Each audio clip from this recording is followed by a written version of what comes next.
சொல்றேன், எல்லார்கிட்டையும் சொல்றேன். சரியா? நீ யாருக்குமா போட போற? நீ யாருக்கு ஓட்டு போடுவ? அப்படியா? ஏன் அவருக்கு ஓட்டு போடணும்?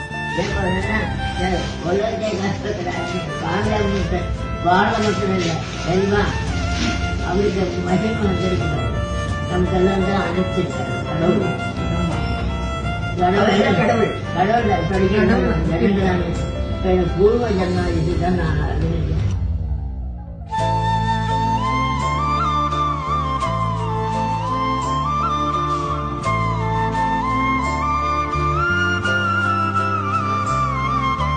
மோடி தான் வரணுங்கிறீங்களா? ஆமா, மோடி தான் வரணும். அவருதான் ஏற்கனவே 10 வருஷம் இருந்துட்டாரு. இருக்கட்டும், ஆயிடுச்சு வரைக்கும் இருக்கட்டும். எங்க ஆயிடுச்சு வரைக்கும் அவரு ஆயிடுச்சு வரைக்கும் போடுவோம் அவருக்கு.